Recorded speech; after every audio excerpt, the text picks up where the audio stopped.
Yo a ratos cuando me toca analizar cosas como este tema y otros más, a ratos entro en crisis porque digo, bueno, ¿en qué país estamos?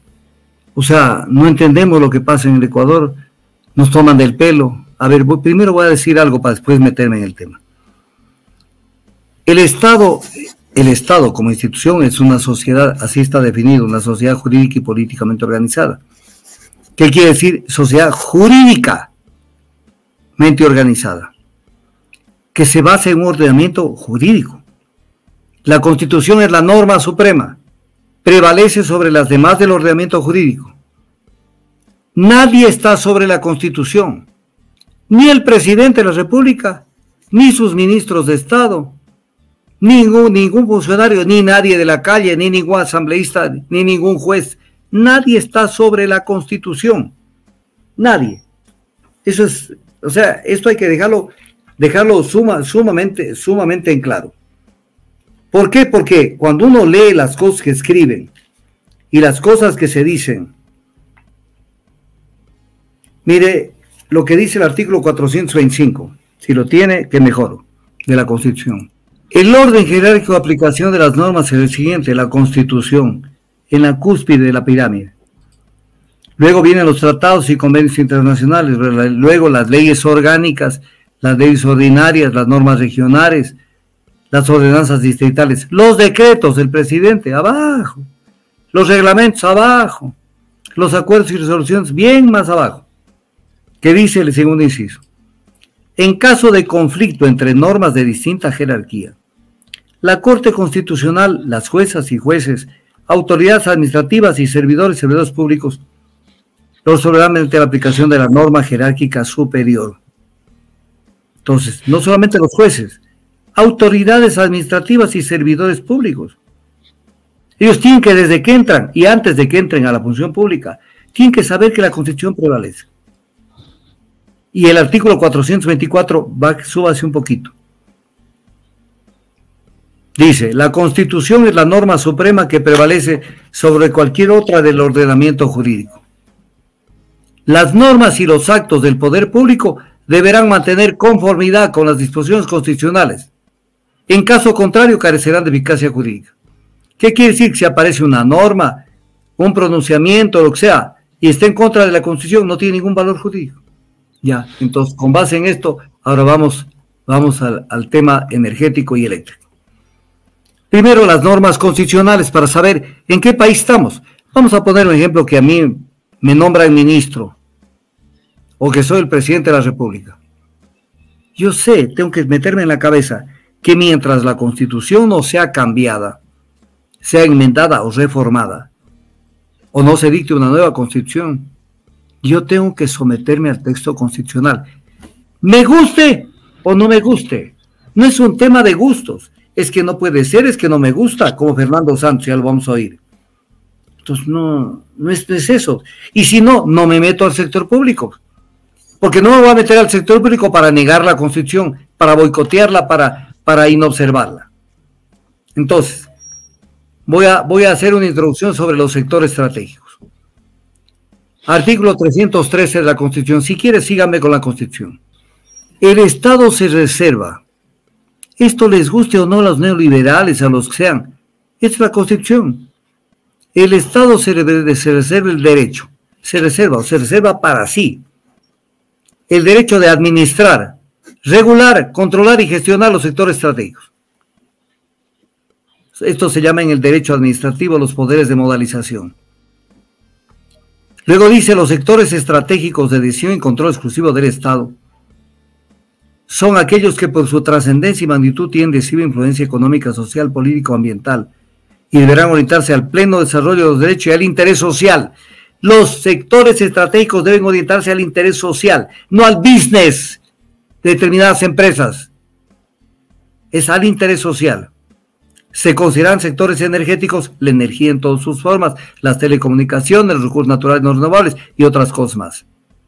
Entonces, la energía, en este caso, los recursos naturales no renovables, recursos hidráulicos, hídricos, son sectores estratégicos. Le guste al señor Noboa, le gusta al señor Roberto Luque, le guste a al exministro Santos, al exministro de Finanzas Arosemena, al actual ministro Vega. Esos son los sectores estratégicos. Y si no, lárguense a su casa. Porque esa es la constitución del Estado ecuatoriano. Ahora, 314. Ahí está. Siguiente artículo de la Constitución, 314. El Estado será responsable de la provisión de los servicios públicos, de agua potable y de riego, saneamiento, energía eléctrica. El Estado es responsable de la provisión del servicio público de energía eléctrica. Segundo punto, para que no se les olvide. Dice la Constitución, no es que la empresa privada, el Estado. Luego vamos al 315. El Estado constituirá empresas públicas para la gestión de los sectores estratégicos, la prestación de servicios públicos, el aprovechamiento sustentable de recursos naturales o de bienes públicos y el desarrollo de sus actividades económicas. Entonces, la prioridad es el Estado tiene que tener empresas públicas. Norma constitucional. Constituirá, para los que conocen el castellano, en cómo se maneja la sintaxis. El verbo es un verbo que está en el indicativo, por lo tanto es mandatorio. Constituirá, es una orden. Constituirá empresas públicas para la gestión de sectores estratégicos y la prestación de servicios públicos. Sigamos. Bajamos al 316, el último. 316. Entonces, el Estado, aquí viene, si quieres te tiro un hueso, si me da la gana te tiro un hueso. Pero si no, es mío, yo tengo la batuta, yo tengo el sartén por el mango. El Estado podrá delegar la participación en los sectores estratégicos y servicios públicos a empresas mixtas. Y luego más abajo dice, el Estado podrá de forma excepcional, no la regla, pues, papitos, la regla no es la excepción, no puede ser la regla. El Estado podrá de forma excepcional delegar a la iniciativa privada el ejercicio de esta actividad. De manera excepcional. Entonces, no es la regla. Ahora yo me voy aquí, a partir de allá, con mi análisis. Ahora, como usted no debe tener, salvo que la tenga, ley orgánica del Servicio Público de Energía Eléctrica. Ya. Ley de aplicación de la norma constitucional. Constituye deber y responsabilidad privativa del Estado. Privativa del Estado. Lo que es privativo es excluyente de los demás. Del Estado a través del gobierno central, clarito, gobierno central. Satisfacer las necesidades del servicio público de energía eléctrica y alumbrado público en general del país. Mediante el aprovechamiento eficiente de sus recursos. ¿De conformidad con qué? El Plan Nacional de Desarrollo, el Plan Maestro de Electricidad y los demás planes sectoriales que pueden aplicarse. A ver, analicemos. Es competencia del gobierno central satisfacer las necesidades, deber y responsabilidad. Eso trae, entonces la pregunta del millón, ¿y cuál? A la Contraloría. Y si no cumple con esto, ¿cuál es la responsabilidad? Porque se viven haciendo informes. El Contralor le dijo a la Comisión como 80 informes de auditoría que había tenido, de los cuales no paren uno bueno. Entonces, deber y responsabilidad privativa del Estado. Cuando se utiliza la palabra responsabilidad es que alguien tiene que responder si algo no funciona. Satisfacer las necesidades del servicio público. Las necesidades del servicio público, la demanda. Entonces no puede ser que no tengo oferta y se me caiga la demanda y tengo que mandarme los apagones y tengo que mandar a que la gente compre generadores y tengo que hacer que la economía comience a depender de los hidrocarburos para generar electricidad. Mediante el aprovechamiento eficiente de sus recursos. No ha habido aprovechamiento eficiente de los recursos. Al menos desde que comenzamos a comprar energía a Colombia, estamos gastando la plata, estamos votando por el excusado la plata, porque esa plata pudo haber servido para invertir en una infraestructura de generación eléctrica.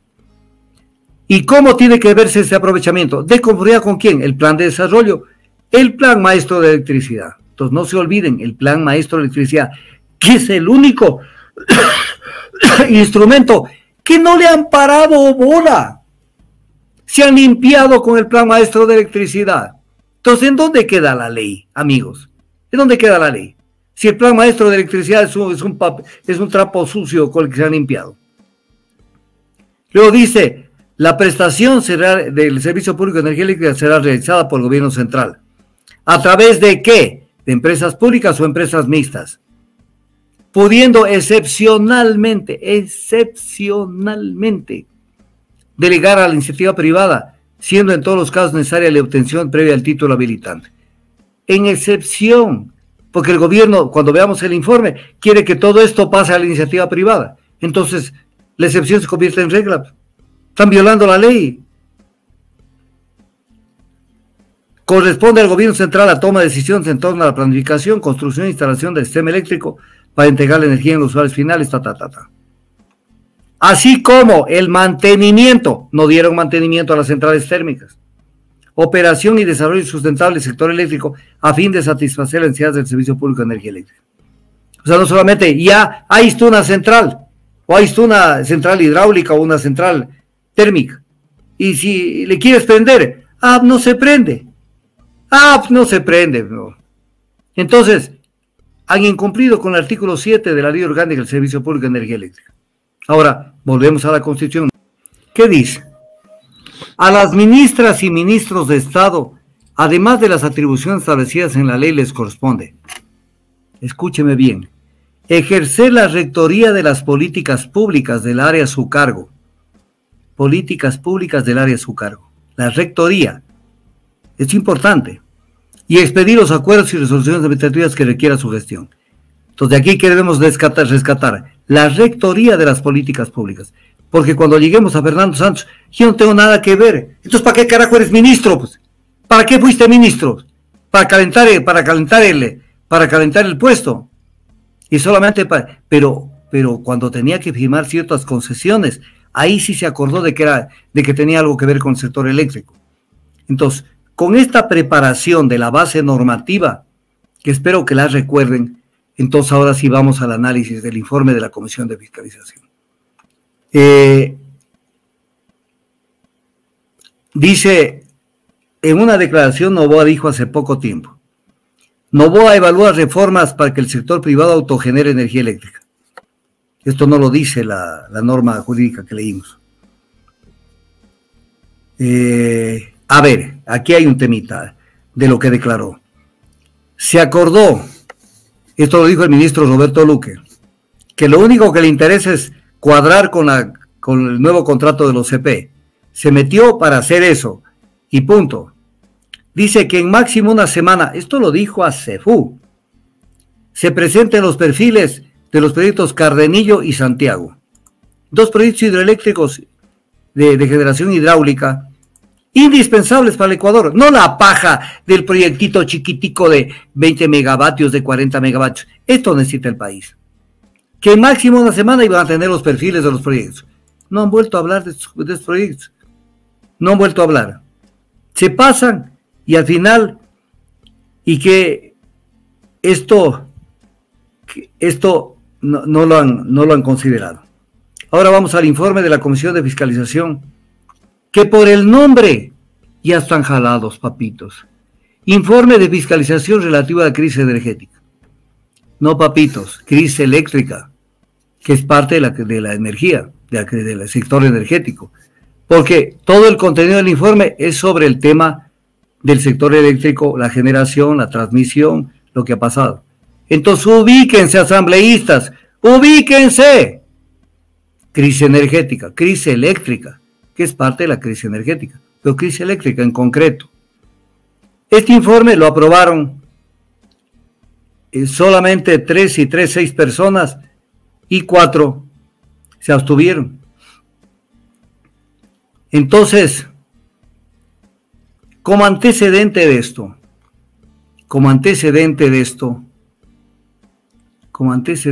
aquí se me voló una cosa importante.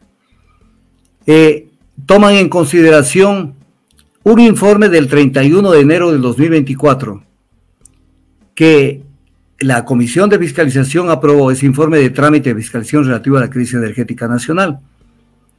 Y dentro de esto comienzan a meterlas de andar hasta no sé dónde. O sea, se perdieron, mis amigos asambleístas, se perdieron. Además no es nada nuevo, ¿no? Preside esta asamblea Pamela Aguirre, que es la que dijo que hay que darle gobernabilidad a Daniel Noboa en la concentración que hizo en Imbabura cuando recién eligieron a Noboa. A mi amigo Daniel Noboa tenemos que darle gobernabilidad. Y entonces dice, punto 2, la crisis, o sea, la crisis eléctrica, tiene su origen en una institucionalidad débil a partir de la fusión de los ministerios de hidrocarburos, minas de electricidad y energía renovable, en el Ministerio de Energía y Minas. A ver, dejen de ser tan incautas o incautos. Eso no es lo que creó la crisis. La crisis creó haber dejado abandonado el Ecuador y no desarrollar proyectos de generación eléctrica, hidráulica. Cuando esto ya se llegó a un punto de equilibrio en el 2017, había que generar nuevos proyectos porque la demanda crece inconteniblemente. Entonces no es que cambiaron de nombre y fusionaron los ministerios. Y esa es la causa de la crisis eléctrica. Eso en el informe del 31 de enero. ¿Qué más consta del informe del 31 de enero? Cosas interesantes. El ministro de Finanzas, Pablo Arosemena, retiró recursos de SELEC y CENEL, agravando la crisis eléctrica. Ese es un punto fuerte. Porque esto lo he dicho N veces. El enemigo de los sectores estratégicos es el Ministerio de Finanzas en todos los gobiernos, sin excepción. En cualquier gobierno. El Ministerio de Energía, que es el que maneja Petroecuador, sector eléctrico, quiere hacer tal o cual cosa. El Ministerio de Finanzas le dice, no tengo plata. ¿Pero cómo que no tengo plata? O sea, tú prefieres pagarles a las compañías de afuera el doble de lo que me das a mí para que yo desarrolle la misma actividad. Entonces, el verdadero cuello de botella del sector energético es el Ministerio de Finanzas. Y bien que lo digan. Citan en este informe del 31 de enero las 2 concesiones que dejó firmado Guillermo Lasso, no las 2, las concesiones que fueron varias, las vamos a citar. 2 días antes de abandonar el cargo, sin vergüenza. Citan otra cosa que luego lo vuelven a desarrollar. Que el proyecto fotovoltaico, o sea, con energía solar del Aromo, no forma parte del mapa solar del Ecuador, que es correcto. Lo voy a decir de otra manera para que la gente lo entienda. El proyecto del Aromo, donde se iba a desarrollar la refinería, y donde está este proyecto de energía solar, que no se ha desarrollado.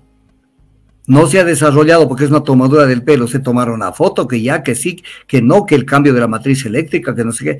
Y en el fondo no han producido nada ni están haciendo nada. Pero está en una zona que se llama el bosque húmedo de Pacoche. Así se conoce. Si es bosque húmedo, no hay solarimetría, no pasan los rayos del sol. Ya lo vamos a ver más adelante, cómo este proyecto es una tomadura del pelo. Y en el punto 13 comienzan, ya desde enero se meten las de andar y luego se lo van a meter acá. Toda una comisión de fiscalización del Congreso. Comisión de fiscalización del Congreso. Que respecto a Coca-Cola Sinclair se permite decir que el gobierno podría recibir definitivamente la obra previa a la reparación de cualquier imperfección. A ver, papitos. Ustedes no tienen por qué sugerir que el gobierno reciba Coca-Cola Sinclair. O sea, ¿por qué lo están haciendo? ¿Quién les está asesorando para que digan esto? ¿Qué intereses están filtrando en la Comisión de Fiscalización para que digan eso? Se enteraron de que hay incluso un arbitraje internacional sobre esa materia. Y que incluso el sector eléctrico del Ecuador se niega a recibir el proyecto porque no ha sido bien construido en ciertas cosas. Por ejemplo, el acero que se utilizó para la construcción de los distribuidores no es un acero que se sometió a las normas ASME, a la tecnología ASME ni a las normas ASME. Entonces saben los verdaderos problemas, pero mandan la cuña. El gobierno podría recibir definitivamente la obra previa y la reparación de cualquier imperfección. Una imperfección, no, nada más una imperfección, más de 30,000 fisuras, es una pequeña imperfección para los asambleístas, que se prestan para firmar semejante soquetada. Entonces, ¿qué carajo les pasa? Luego, responsabilizan a Lenín Moreno, a Guillermo Lasso, por lo que ha pasado. Y aquí viene el encargo que le hace el secretario general de la Asamblea Nacional. Les encarga para que desarrollen el tema de esta investigación. ¿Y qué dice el encargo? En el artículo 1, disponer de manera inmediata, que esto ha sido aprobado, disponer de manera inmediata que la Comisión de Fiscalización y Control Político inicie un proceso de investigación sobre las acciones ejecutadas. Escúchenme bien. Inicie un proceso de investigación sobre las acciones ejecutadas y programadas por el Ministerio de Energía y Minas en el gobierno del presidente Noboa, Daniel Noboa, para atender la crisis eléctrica que atraviesa el país.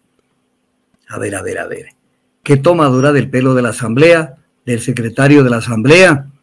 Y claro, en eso los miembros de la comisión no se sometieron totalmente al tema. Sí se sometieron parcialmente y lo voy a explicar. ¿Cómo pueden ustedes analizar lo que pasó en el sector eléctrico si solamente analizan lo que hizo o dejó de hacer el presidente Noboa? Porque el sector eléctrico tiene una historia, un recorrido, pues, para saber cómo fue haciendo crisis el sector eléctrico. Porque no es que hizo crisis como cuando una persona se enferma de cáncer y muere. No es que contrajo el cáncer el día anterior, pues. ¿Cuándo vino? ¿Qué pasó? ¿Le atendieron? ¿No le atendieron? ¿Qué hicieron? Luego, ya en el análisis, 6.1, para que me siga Jairo con el texto del informe. Es salvaje lo que dicen. No se puede entender la crisis eléctrica de 2004 sin antes haber entendido la crisis eléctrica de 2023. Oye, no sean... Me reservo la palabra. Para entender la crisis eléctrica de 2024, tienen que irse 5, 6 o 7 años atrás, que es cuando se dejó botado el sector eléctrico y no se desarrolló ningún proyecto importante en el Ecuador. Y no se hizo mantenimiento a las centrales térmicas que tienen más de 40 años. Entonces no es que el 2023 impactó el 2024. Es que esto está escrito ya pues, por los asambleístas. Esto ya es parte de un informe que ya pasa a la historia. Y es un informe recontra mal hecho. Recontra mal hecho. Luego, el origen en el punto 6.1.1, impacto de la crisis 2023, de la crisis 2023. Siempre están anclados al 2023. Y en una parte dice, el origen de la crisis radica en factores más estructurales ligados a la falta de inversión y mantenimiento del sector eléctrico durante los últimos 5 años. Ah, ya, comenzaron a ver que hay 5 años, ¿no? Pero hablen castellano, hablen de falta de inversión en proyectos de generación, hablen claro, porque la forma en que los redactan nadie entiende lo que está pasando. Luego, actores comienzan a analizar los que han concurrido a la comisión para presentar su información. Y comienzan a comentar primero la presencia de Andrea Robo Peña, exministra de Energía y Minas. ¿Y quién había dicho que debía existir una contratación para nueva energía eléctrica por 496 megavatios mediante una alianza estratégica a cargo de la empresa eléctrica Quito? Muy parcial, porque el tema no solamente es un tema grave, lo que dejaron de hacer con la empresa eléctrica Quito, sino en general, en toda la generación, se comieron el tiempo y prácticamente se rascaron lo que sabemos y no hicieron absolutamente nada en el sector eléctrico. Luego comparece Katia Delgado Arévalo, exdirectora ejecutiva de la Agencia de Regulación y Control de Energía y Recursos Naturales No Renovables. Primero, véase usted, Jairo, qué bueno que me esté siguiendo. Cuando usted ve páginas atrás, en la parte de Katia Delgado Arévalo dice no compareció, pero cuando usted va más adelante, consta lo que ella ha explicado. Entonces sí compareció. Entonces no compareció, pero sí compareció. Luego, le culpa que la fusión de las agencias, acá ya no es de los ministerios, de las agencias de energía, debilitó la gestión de regulación y control. No es por allí el tema. O sea, puede haber incidido en temas de personal, o sea, pero el grueso del análisis, para lo cual no se necesita hilar demasiado, no habían proyectos en ejecución, señora Katia Delgado. Dejaron abandonado el sector, entonces esa no fue la causa. Luego dice cosas graves esta señora, porque tiene el informe cosas que son necesarias tomarlas en cuenta. Que el Ministerio de Finanzas tomó recursos del sector eléctrico. Que el Estado ecuatoriano, ahí se llama el Ministerio de Energía, ha entregado títulos habilitantes por 1.978 megavatios y no existe a la fecha la certeza de entrada en operación comercial de estos proyectos. O sea, dieron una autorización ahí en el aire, sin decir, le autorizo, pero ¿cuándo usted va a poner en vigencia esto de ejecución? En tal tiempo, tal. No, o sea, te autorizo 1978 megavatios, pero se esfumaron los que tienen la autorización. Y que los problemas que tienen estos títulos habilitantes son problemas de entrada de operación por temas técnicos, ambientales y financieros. O sea, problemas financieros. Entonces ¿a quién le dieron una autorización? ¿A quién no tenía los recursos? O sea, que el Ecuador es tierra de nadie. Luego, que hay un grupo de centrales térmicas pertenecientes a empresas distribuidoras y CELEC que estaban indisponibles por 460 megavatios. Y un buen número de estas centrales tienen más de 40 años de operación. Entonces esto es grave. Pero ¿desde cuándo las tienen votadas? No las tienen votadas desde 2024 ni desde el 2023. Entonces aquí, por ejemplo, sí ameritaba decir, desagregar las centrales. ¿Y desde qué año están sin mantenimiento? Para que se tome en consideración lo que dice la norma. La norma no dice solamente que es cuestión de estar allí. La norma dice, del artículo 7 de la Ley Orgánica de Servicio Público de Energía Eléctrica,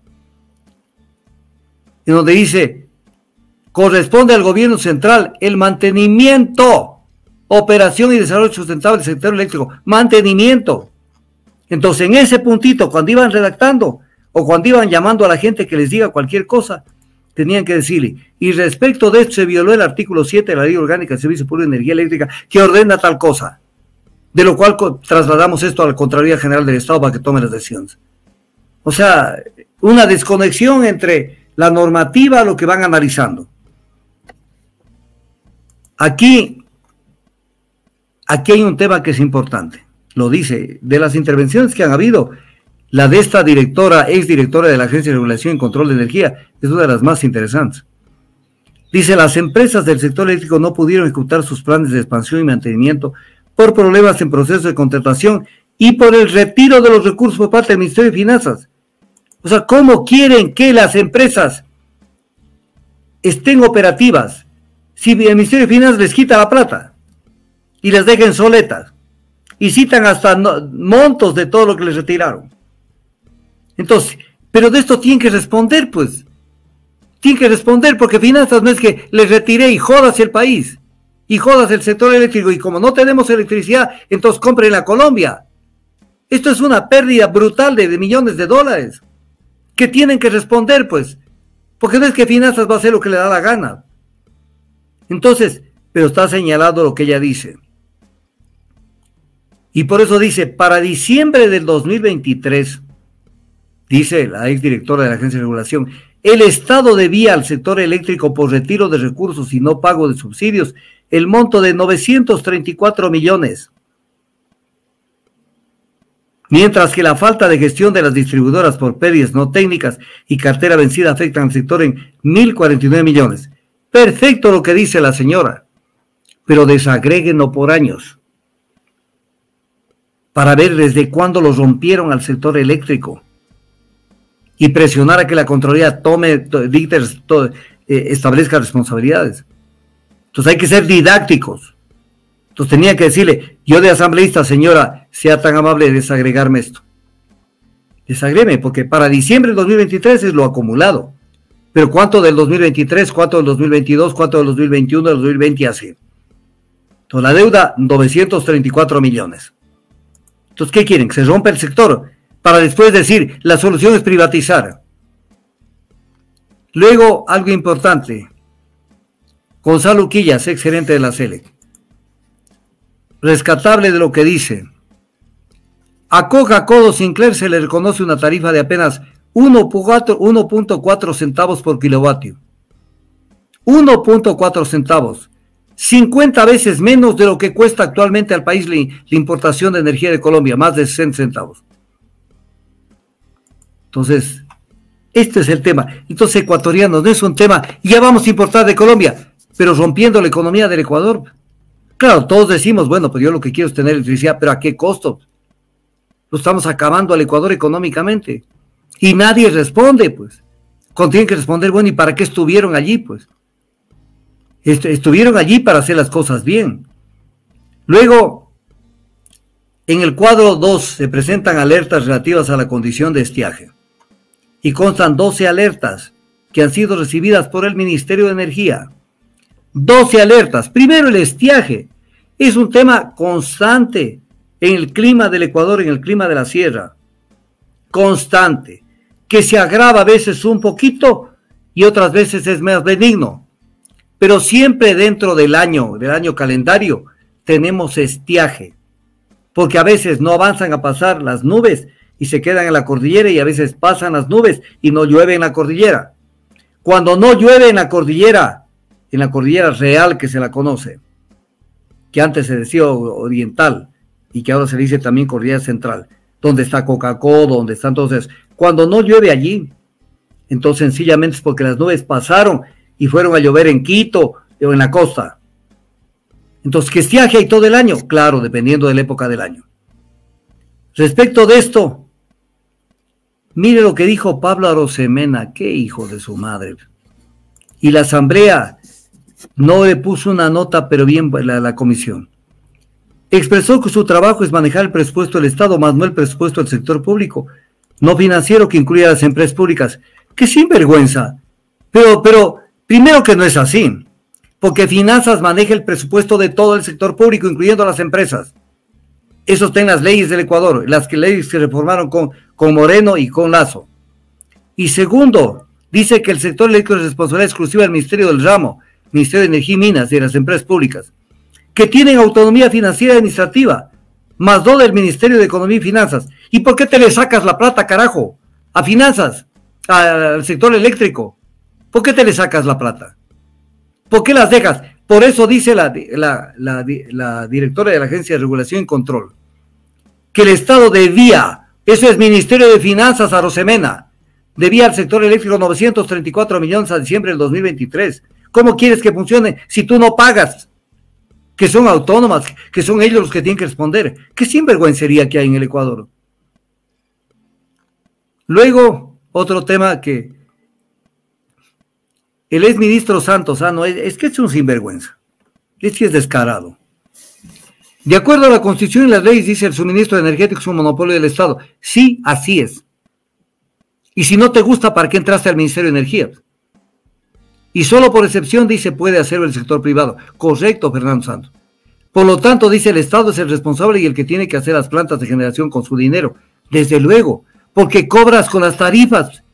¿Acaso estás perdiendo plata? Y que como el Estado se quedó sin dinero, ya no se construyeron centrales de generación.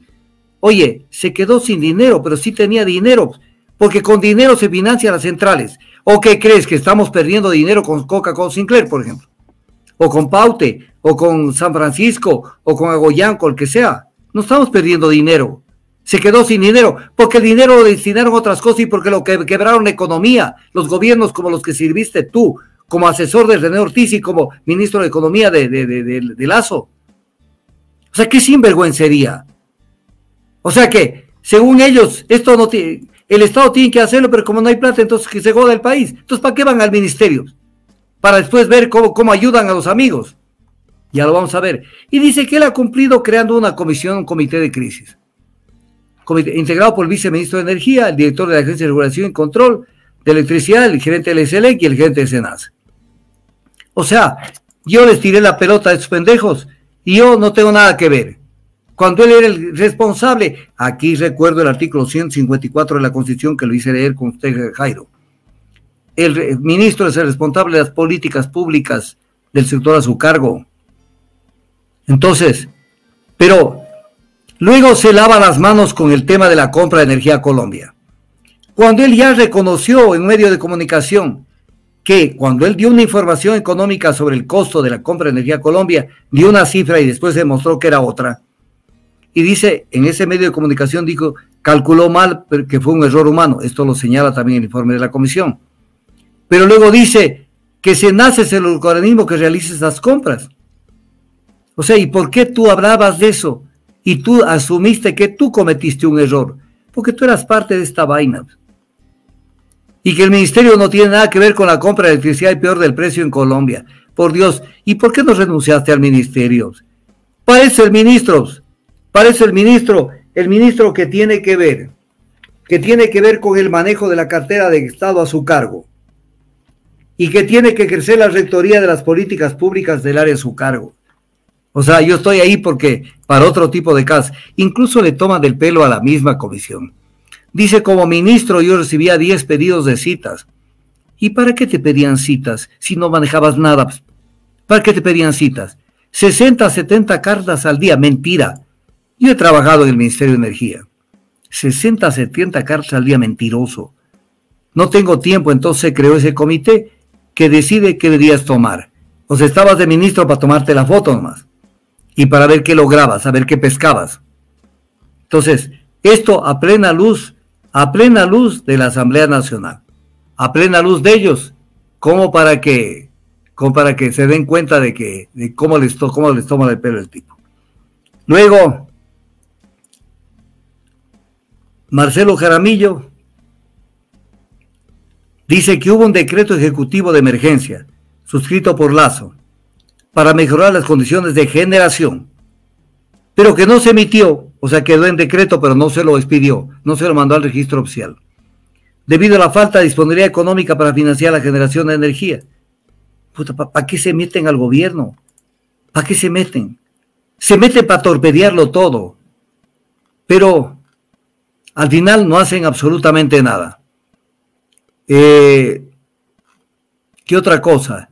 Entre los problemas institucionales, ahora sí que ya los asume la comisión, vuelven a meterse, que el problema fue cuando se concentró en un solo ministerio todo y la agencia de regulación también absorbió las otras agencias de regulación. Esa ha sido la gran crisis que ha habido.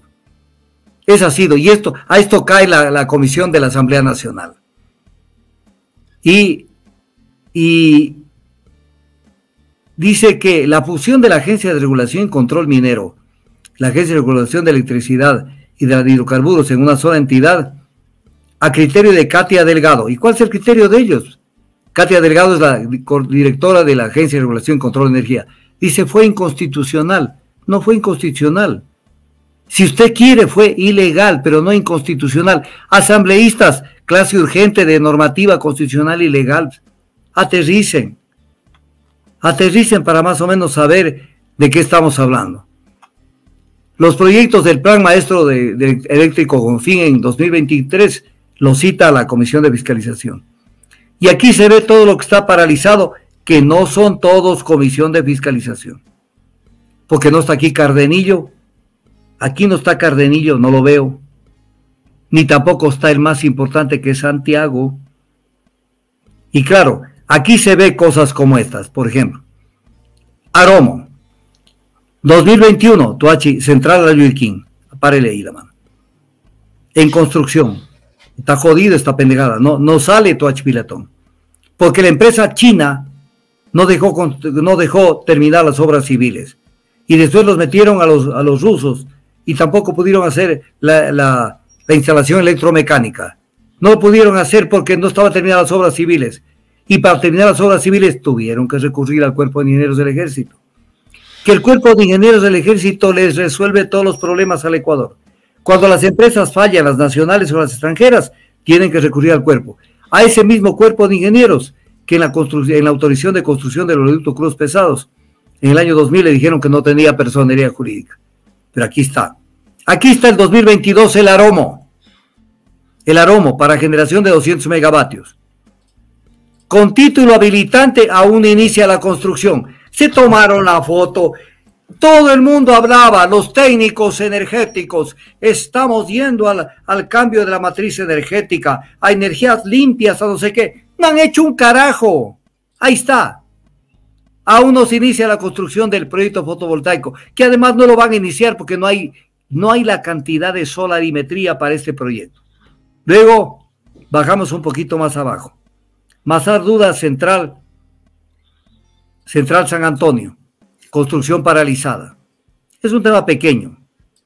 Machala Gas, tercera unidad, en construcción desde la edad de piedra, porque este tema viene arrastrado desde 2017, 2016. Y aquí viene algo que hasta el mismo Santos sacó pecho, y todos. Villonaco, pero Villonaco tiene título habilitante y aún inicia construcción. ¿Y entonces de qué estamos hablando?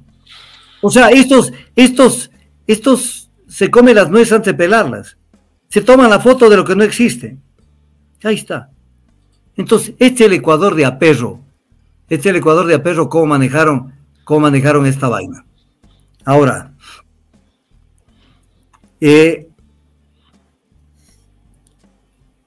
se puede establecer, dice la Comisión de Fiscalización, que en los últimos 5 años, está más abajito de los cuadros, ha existido un incumplimiento del 84.6% del Plan Maestro de Electrificación. Es brutal. Incumplimiento del 84.6% del Plan Maestro de Electrificación. Quiere decir que se rascaron lo que sabemos la gente que estuvo en los sectores eléctricos durante estos años. Dicen 5 años, para mí son 7. Pero bueno, 5 años. 5 años. Luego, el SENACE y SEREC generaron en su momento diversas alertas relativas a la fragilidad del sector eléctrico. 12 alertas. Ya las vimos antes, comentamos eso. Y les valió un pepino las alertas. Luego, más abajito, vaya usted más abajo yendo, citan las centrales Termoesmeraldas, Jaramijó, Trinitaria, Machalagás, todas ellas, que no recibieron los adecuados mantenimientos. O sea, dejaron botadas las centrales. Y aquí tenía que la Asamblea, la Comisión de Fiscalización, hacer un gráfico desde cuándo dejaron botado Termoesmeraldas, Machalagás, Tinajero, Santos, Givino, Enrique García, Jaramijó, todas las centrales, pero con gráfico para decir, desde este año y desde esta época, dejaron sin mantenimiento el parque térmico. Un parque térmico que suma 1041 megavatios. ¿Cómo quieren que de la noche a la mañana funcione el sector? Que aparte no había necesidad de volverlo a hacer funcionar salvo una emergencia. Porque es energía contaminante. La energía térmica es energía contaminante que funciona fundamentalmente en base a diésel, también a otros combustibles, pero que son combustibles que al final cuesta muy caro producir a través de ellos.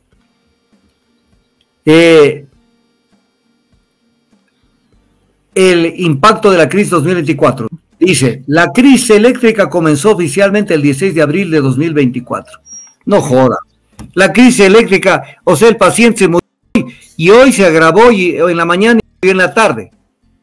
Oye, se agravó hace 10 años que venía padeciendo de tal o cual enfermedad. Aunque dice, mire esta salvajada de la comisión, perdóneme que sea duro, pero carajo, merece la pena que alguien les llame la atención. Aunque los problemas se habían acumulado en los días previos. O sea, la principal causa fue una sequía prolongada que afectó los niveles de agua en lo que es Masari y Paute. Ya. Entonces, la principal causa fue una sequía. Antes de eso, los problemas se habían acumulado en los días previos. Sí. Los problemas vienen acumulados años. Cuando la oferta y la demanda no van a la par. Cuando la demanda comienza a dispararse respecto de la oferta, pues. Y entonces, algún momento, y pese a que ya comenzaron a querer resucitar las centrales térmicas, igualmente estalló la crisis. Y más abajo, mire usted lo que dicen. La crisis tuvo un impacto económico significativo. Se estima que los apagones generaron pérdidas de alrededor de 80 millones al día. ¿Sabe cuáles son las pérdidas a nivel nacional en la economía que fueron calculadas en esos años? 570 millones de dólares, no 80 millones. Entonces, ¿dónde están? Luego comparece Roberto Luque. Él dice, fíjese que Roberto Luque dice algo que no dice la comisión. Dice que el sector eléctrico enfrenta graves problemas debido a la falta de... Esto ni siquiera lo dice Noboa. Debido a la falta de generación de energía suficiente desde 2017 y el aumento de la demanda eléctrica. O sea, por Dios, por lo menos tomen en cuenta esto, para que no anden diciendo, como lo dijeron, que la crisis eléctrica comenzó oficialmente el 16 de abril de 2024, aunque los problemas se habían acumulado en los días previos. Cuando Roberto Luque, cuando ya invitan a las autoridades del gobierno del 2024, él más bien les dice esto comenzó el 2017. Y aquí él nos da una información que es importante. La hidroelectricidad cuesta entre 2 y 3 centavos el kilovatio. La generada con gas entre 4 y 5 centavos. La comprada a Colombia entre 20 y 30 centavos, que es mayor. La generada con diésel, 30 centavos. Entonces, esto es grave. Porque no es un tema de decir, bueno, pues le compramos a Colombia, pero estás rompiendo la economía. ¿Por qué? Por la improvisión y porque no hicieron las cosas a tiempo. Y tampoco las están haciendo. Aquí dice Roberto Luque algo que más abajo que dice, que lo vamos a ver en una metedura de andar de esta gente que es brutal, esta metedura de andar. Manifestó, dije Luque, que la ejecución presupuestaria, ejecución, no asignación, está hablando de ejecución, o sea, ¿cuánto gasto de lo asignado? Ejecución presupuestaria del Ministerio de Energía en 5 meses del 2023 fue de apenas 2.55% de un total de 62 millones. O sea, por favor, está diciendo que Fernando Santos estaba rascando lo que sabemos. Que de lo que le asignaron 62 millones se gastó el 2.55%. Eso se gastó. Entonces, ¿dónde estaba Santos? En la luna. Luego le invitan al director ejecutivo de la Agencia de Regulación y Control, al actual. Verá, dice Mario Lenín Salas Padilla, director ejecutivo de Agencia de Regulación y Control de Energía y Recursos Naturales No Renovables, encargado. Y luego señalan quién habló. El ingeniero Juan Carlos Herrera se presentó como nuevo director ejecutivo.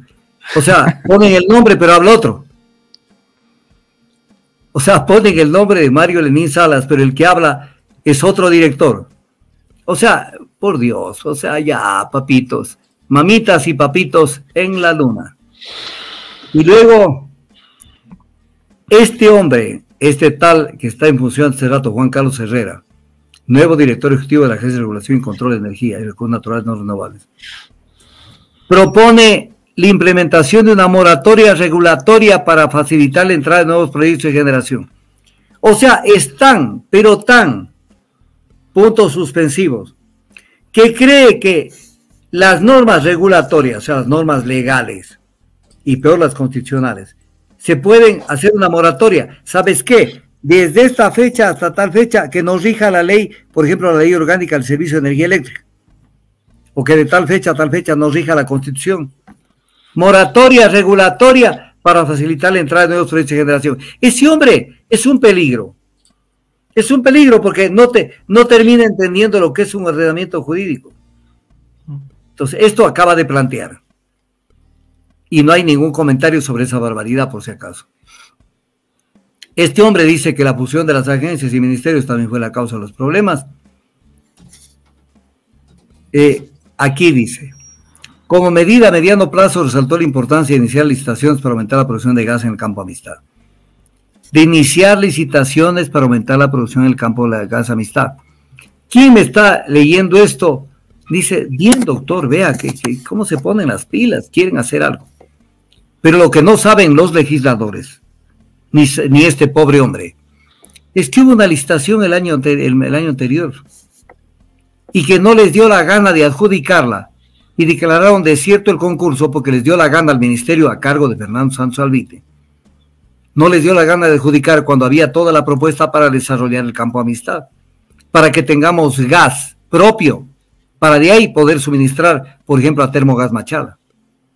Como medida a mediano plazo resaltó la importancia de iniciar licitaciones para aumentar la producción de gas en el campo Amistad. Correcto. Yo lo que estoy haciendo es recordándole a este hombre y a los asambleístas que no se deben saber dónde están parados, porque no deben tener asesores, no deben tener información, que una de las brutalidades que hizo el anterior gobierno fue declarar desierto esa licitación para que se desarrolle el campo Amistad, porque hay intereses contrapuestos. Hay gente que quieren que no se desarrolle el campo Amistad para que el Ecuador importe gas natural, porque está en el negocio de la importación de gas natural. Entonces, ojalá el Ecuador no produzca gas natural para yo tener que venderle. ¿Me entendieron? Luego dice, como, o sea, lo están asumiendo como que ya esto es normal, ¿no? Como medida, como acciones de mediano y largo plazo se destaca la interconexión regional. Se planteó la necesidad de fortalecer las interconexiones eléctricas con Perú y Colombia para mejorar la estabilidad y eficiencia del suministro y para que nos vayamos al diablo comprando plata al exterior a unos precios descomunales. Entonces esto es increíble. Más abajo, vamos a ver si es el mismo. Luego habla Javier Giovanni Guevara. Estoy destacando lo más importante.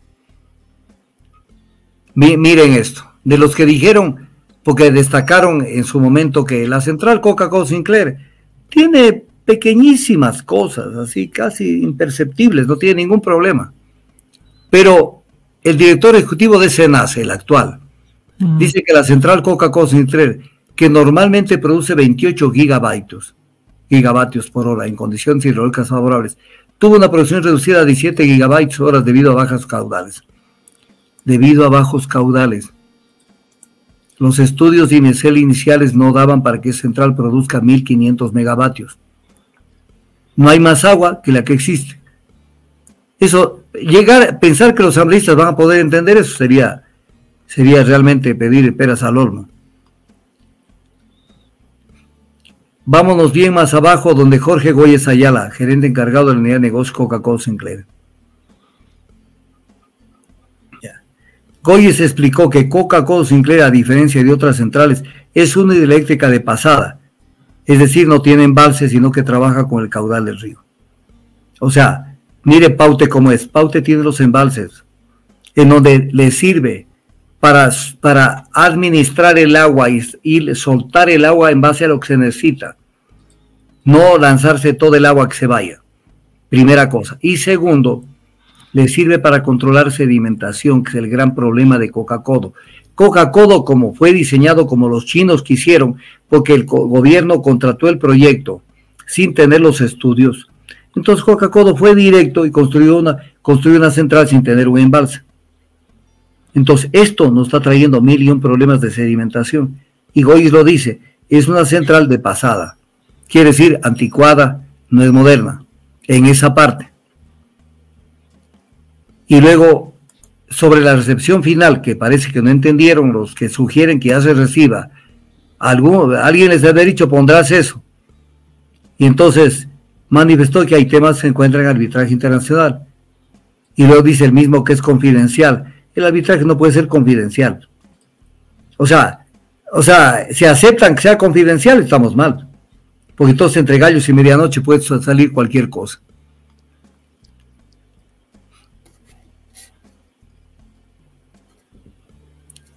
Como un tema en acciones 6.2.3. Solo una, porque en las conclusiones dicen que él presentó un informe donde dice que las microfrisuras no ponen en riesgo la operación de la planta y que la compañía contratista ha asumido la reparación de estas para la recepción final de la obra. Verán, yo sí leí. Yo lo único que le digo es una cosa, entonces démosle la vuelta a la tortilla. ¿Por qué es que el Ecuador en los gobiernos anteriores no recibió de manera definitiva la central? ¿Por qué no la recibió? Porque está buena, porque está todo perfecto, porque les da la gana de no recibir. ¿Por qué no reciben? Por estos mismos problemas que todavía no se solucionan. Entonces, ¿de qué estamos hablando? No somos tan pendejos, mi querido Jairo. Uh-huh.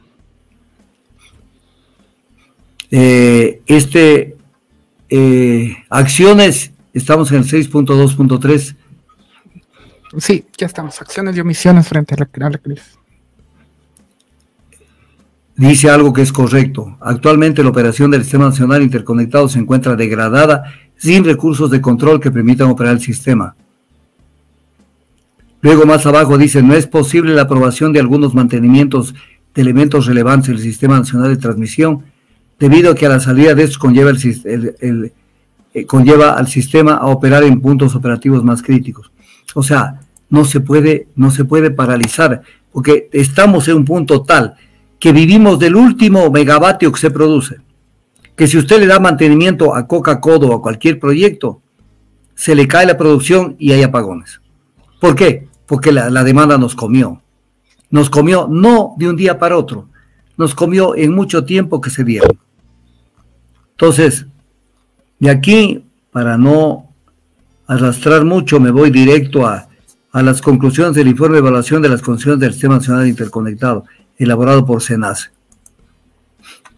Entonces, ahí dice, la falta de inversión en el sector eléctrico durante varios años. Entonces, no pueden decir que se presentó la crisis de un día para otro, más o menos, la comisión.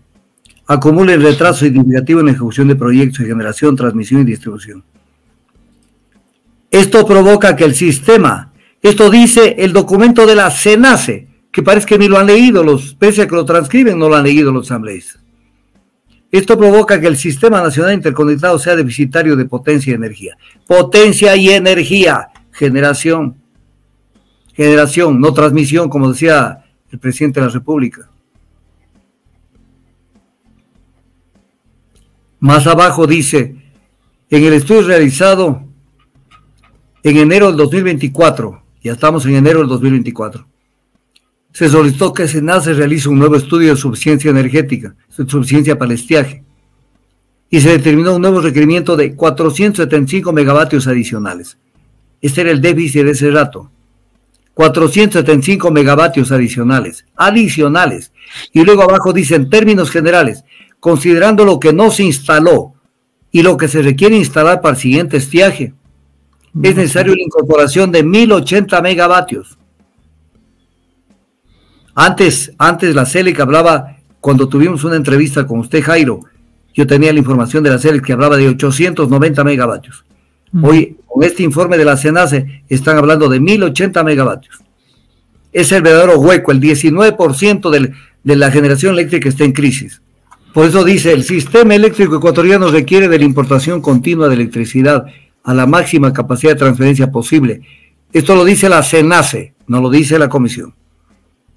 Y es real, o sea, está trabajando a rompecincha el sistema eléctrico, porque no puede parar y tiene que producir a la máxima potencia, porque ahí el déficit es tan grande que no hay tiempo ni de dar mantenimiento, ya para que me entiendan bien, con el peligro de que algún rato se haga pedazo algún sistema. Luego más abajo están los contratos de concesión firmados a última hora sin transparentarse. O sea, 2 días antes de dejar la cartera, dejar la presidencia de la República, qué sinvergüenza de tipo, qué cara dura, ¿no?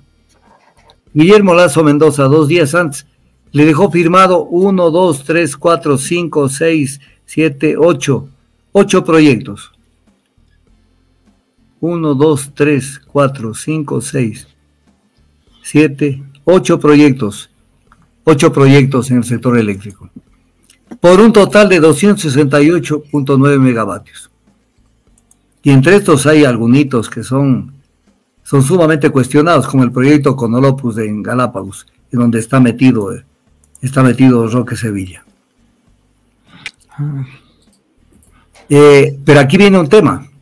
Más abajito, léale usted, contrato de concesión con la empresa Energiquil. Mediante boletín de prensa, el Ministerio de Energía y Minas anunció que el viernes 10 de noviembre, a 13 días de que se dé el cambio de gobierno, eso lo digo yo, el ex ministro de Energía, Fernando Santos, y la representante de la empresa Energiquil firmaron el contrato de concesión para la instalación, operación y mantenimiento de una central de generación térmica, y que esto representa 192 megavatios, que están retrasados igual, esto lo digo yo, están retrasados, pero viene un tema. Ahí sí, Santos, entonces, él tenía que ver con el sector eléctrico. Lo otro es, ellos tienen que ver, yo no me encargo, yo tengo otras citas, yo tengo otras reuniones, pero para donde están las cosas que pueden generar alguna expectativa, ahí sí estaba, ¿no? Y la ex ministra Robo señaló que la firma de este contrato se realizó sin un proceso de licitación en el marco de la emergencia eléctrica. Cuando no, pues, si son los reyes de la zapada. Por eso es que estos rezan todos los días. Taita Diosito, no me des, ponme donde hay. Más abajo se habla del contrato de concesión del proyecto fotovoltaico Conolopus, de la isla Santa Cruz y Baltra, donde está metida esta empresa Gran Solar y Total Eren. Se dice que existe en este tema una evaluación de los estudios de iniciativa privada de esta empresa, de este proyecto.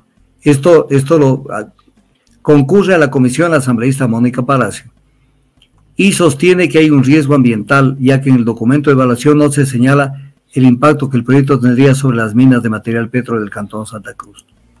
Sin embargo, está bien firmado, y bien firmado, como dice el mismo informe de la Comisión de Fiscalización, en temas en que Roque Sevilla fue designado mediante decreto ejecutivo 364 del 4 de marzo del 2022 por el expresidente Lazo, fue designado como consejero de gobierno de Onorme.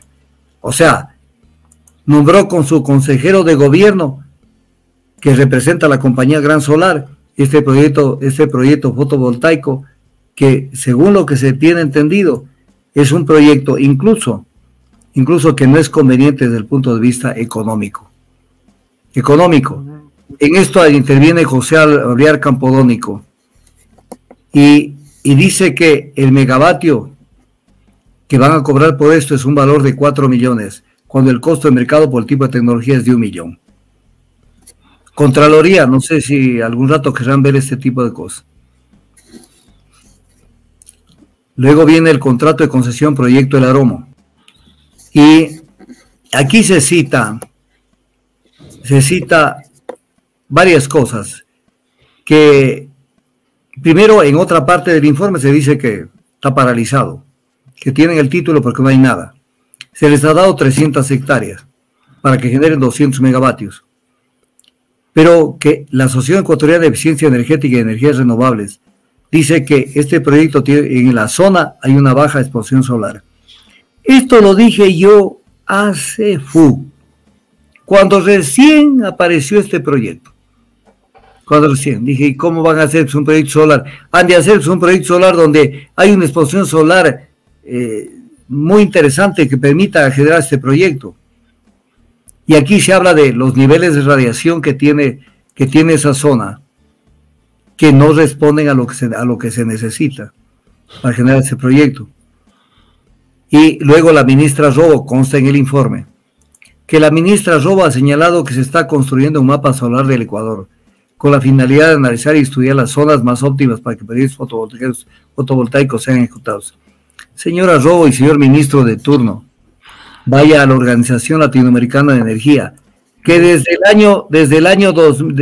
año 1986, tenemos los mapas de solarimetría de toda América Latina. Yo estuve en LORADE en ese entonces y era secretario general de LORADE. Todos los mapas de solarimetría, desde 1987.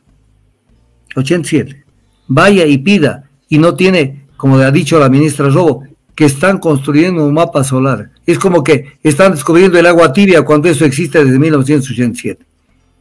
Y cuando le preguntaron sobre el proyecto del Aromo, si el proyecto del Aromo se encontraría en una zona de exposición solar suficiente, y se respondió que no. Entonces, es el Ecuador votado. Acciones de control al Contralor General del Estado. Se le ha pedido varias cosas, espero que las haga. Él avisa que va a hacer un examen especial a las actividades realizadas por el cumplimiento de la expansión de generación contenida en el Plan Maestro de Electrificación, que va a realizar una auditoría sobre las acciones emprendidas para cubrir la demanda y finalmente los procesos de adquisición de energía eléctrica en Colombia y Perú por época de estiaje. Ojalá lo haga y ojalá vaya al corazón de los temas, que está analizando variación de la demanda de energía eléctrica, capacidad instalada y producción de energía eléctrica, y obviamente conforme el Plan Maestro de Electrificación va a llegar a la conclusión de que han violado el artículo 7 de la ley orgánica, el sistema de ley orgánica del sistema de energía eléctrica. A esa conclusión va a llegar. Luego las conclusiones del informe. Aquí sí, de la patada. De la patada, la comisión. ¿Cómo no? Presidida por la señora Pamela Aguirre, la que dijo que le felicitaba y que iban a colaborar con su amigo Daniel Noboa. Esta comisión reconoce y aplaude la inversión en el sector privado que el sector privado está realizando en el sector energético del país. Primero, ¿cuál inversión si es nula prácticamente? Y segundo, así lo quieren hacer. Aplauda la inversión del sector público, que es lo que manda la Constitución. Y exíjale al gobierno, como asambleísta, que le indique los proyectos de desarrollo de generación eléctrica del Estado, porque eso lo manda la Constitución. La norma de excepción es que lo haga el sector privado, porque el sector privado siempre buscará lucro. en un proyecto de servicio, en un proyecto que tiene que ver con un servicio público, que es la generación del suministro de energía eléctrica, donde entra el sector privado, todo se encarece. Entonces, aplaude la inversión que el sector privado está realizando en el sector energético del país, y ni siquiera en el sector eléctrico, ¿no? Energético.